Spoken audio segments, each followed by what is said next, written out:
सबसे पहले काशिफ बताइएगा कि कल हमने देखा कि 30 सियासी शख्सियात मुस्लिम लीग नून के साथ शामिल हो गई। फिर कराची में भी हमने देखा है कि मुस्लिम लीग नून जो है वो खासी मुतहरिक रही है और पंजाब में यकीनन वोट बैंक तो मुस्लिम लीग नून का है। तो आपको लगता है कि कौमी हुकूमत की तश्कील से जो मुल्क में सियासी अदम इस्तेहकाम है वो ख़त्म हो जाएगा?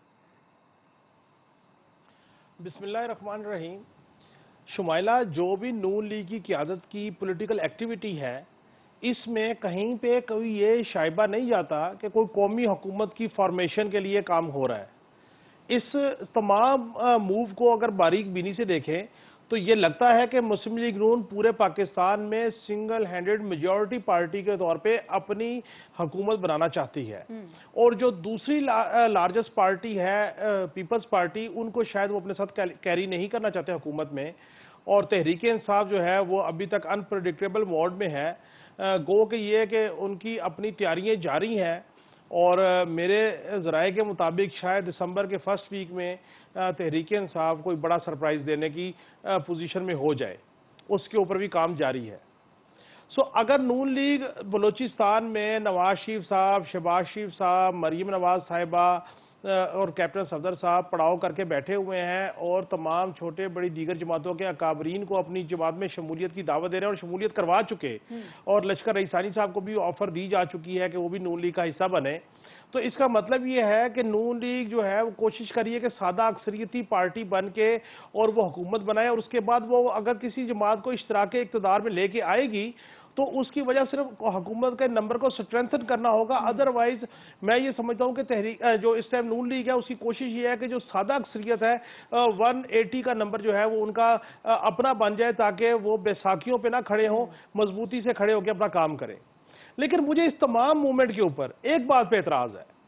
गो के सियासत जो है वो हसूल इक़्तिदार की कोशिश है जो कि वो कर रहे हैं और हर कोई कर रहा है, उसमें जरदारी साहब हो या दीगर जमात के लोग हो, अकाबरीन हो।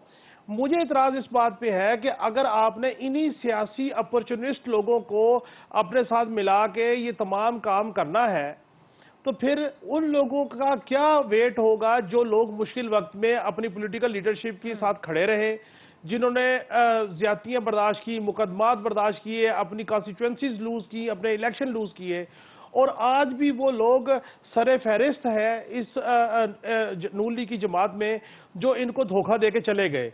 ना सिर्फ धोखा दिया बल्कि उल्टा नून लीग की क़यादत के ऊपर इल्जामात रखे दशनाम दराजी की। अब आप देखिए कि जिन सियासी जमातों के साथ वो मिल रहे हैं, अब मैं जाती तौर पे ये समझता हूँ कि सादिक संजरानी साहब को जिस तरीके से चेयरमैन सेनेट बनाया गया मीर हासिल बजिंजो के साहब के मद्दे मुकाबिल, कोई भी बंदा उस पर कोई अच्छी राय नहीं दे सकता, क्योंकि मेजॉरिटी तो अपोजिशन के पास थी। और मीर हासिल बजिंजो साहब, अल्लाह उन्हें गरीक रहमत करे, एक वजादार सियासी शख्सियत है, वो बेसिकली नवाज शरीफ साहब के उम्मीदवार थे। सो अगर पॉलिटिकल लीडरशिप ने इन्हीं लोगों को बार बार रिपीटेडली चलाना है साथ और इलेक्टेबल के नाम के ऊपर नंबर का गेम पूरे करने हैं, तो फिर भले आप 180 की अक्सरियती नंबर ले भी लें, लेकिन ये बात आप ज़हन में रखें कि ये वो सियासी लोग हैं जो किसी टाइम भी जो है वो एक ज्यादा धड़ा बना के, ग्रुप बना के, फॉरवर्ड ब्लॉक बना के आपको धोखा दे सकते हैं, क्योंकि माजी में भी ये यही काम करते रहे हैं। तो इस एक पहलू को बहरहाल नून लीग की क़यादत को सोचना चाहिए। ठीक है।